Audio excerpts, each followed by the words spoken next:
para fasilitator yang terkasih, sebentar lagi Anda akan mendapatkan resertifikasi atau peneguhan kembali supaya Anda dapat melanjutkan karya dalam membangun rumah tangga yang sudah Anda berikan selama ini dan akan dilanjutkan kepada para calon menikah.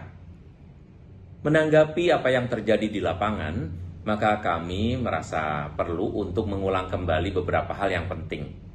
Anda harus mengingat bahwa MRT ini adalah fasilitasi dan sebuah lokakarya, bukan sebuah pengajaran.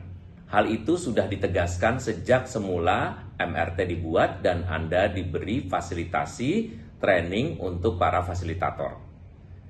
Ingatlah bahwa MRT dibuat untuk menginspirasi mereka sendiri, supaya mereka dapat membangun kehidupan rumah tangganya dengan kepandaian, dengan kelincahan, dengan pengertian, dengan rencana, dan juga dengan niat baik yang muncul dari mereka sendiri. Kita memfasilitasi dengan pertanyaan-pertanyaan dan renungan-renungan yang sudah disusun oleh para tim penyusun. Maka Anda sebagai fasilitator yang membantu mensukseskan program ini mengingatkan bahwa mereka harus mengisi program ini dengan aktivitas mereka. Kerajinan mereka mengisi buku peserta sesuatu yang penting. Kerajinan mereka untuk melengkapi setiap pertanyaan itu akan menentukan nasib mereka di kemudian hari. Mulai dari nasib yang terdekat adalah ketika mereka berhadapan dengan para imam dengan penyelidikan kanonik. Tetapi yang jauh lebih penting daripada itu adalah bahwa mereka harus berhadapan dengan masalah mereka sendiri. Masalah mereka sendiri inilah yang seringkali bisa muncul kalau mereka kurang persiapan. Tetapi dalam MRT, karena mereka pernah membicarakannya dan Anda menyalurkan pertanyaan-pertanyaan itu untuk dijawab, paling tidak itu pernah disampaikan kepada pasangan dan didiskusikan, sehingga persoalan itu bisa direduksi untuk kemudian hari.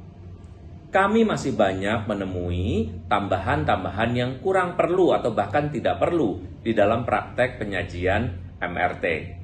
Di lapangan, tambahan-tambahan yang tidak perlu ini bisa berupa materi-materi yang tidak pernah kami berikan dan tidak pernah ada dalam buku-buku topik yang sudah kami sosialisasikan.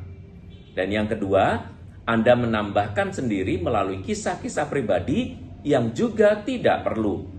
Kami ingin supaya mereka itu secara efektif dan efisien menjalankan program MRT ini dengan saksama, tanpa harus ditambah-tambahi program lain atau ditambah-tambahi dengan materi sharing yang lain. Karena jumlah 12 materi sudah sangat lengkap. Dan kalaupun di dalam materi Anda terasa sepertinya Anda merasa belum lengkap, itu pun akan dilengkapi pada sesi yang lain. Maka jangan khawatir, Anda hanya perlu menjadi fasilitator yang baik. Mungkin fasilitasi MRT sekarang ini sudah kembali dalam bentuk offline. Maka persiapkan kembali diri Anda, persiapkan supaya Anda fit, tidak hanya duduk, dan pelayanan itu juga pelayanan sekaligus melihat kembali apakah mereka sudah mengisi buku peserta dengan baik, sehingga fasilitasi ini berjalan bukan hanya menjadi seperti pengajar dan murid, tetapi menjadi fasilitator dan kepada para peserta yang sedang mengerjakan sendiri hidupnya. Saudara-saudari, para fasilitator yang terkasih, kami sangat berterima kasih atas kerjasama Anda. Kami akan lebih berterima kasih kalau Anda mengikuti apa yang sudah kita sepakati bersama. Bukan atas dasar memenuhi perintah kami atau rekomendasi kami, tetapi atas kesadaran bahwa kita sedang membantu pasutri atau calon pasutri yang sedang mengelola hidupnya. Jangan sampai rasa bosan dan malas mengikuti proyek yang begitu-begitu saja, yang juga membuat mereka malas karena terlalu lama dan berpanjang-panjang untuk hal-hal yang tidak membuat mereka efektif memenuhi buku peserta, membuat mereka malas untuk melanjutkannya. Selamat bekerja, selamat melanjutkan karya, saya percaya di tangan Anda semua, para calon menikah akan dapat menempuh kehidupan perkawinan mereka lebih baik. Salam keluarga, Tuhan memberkati.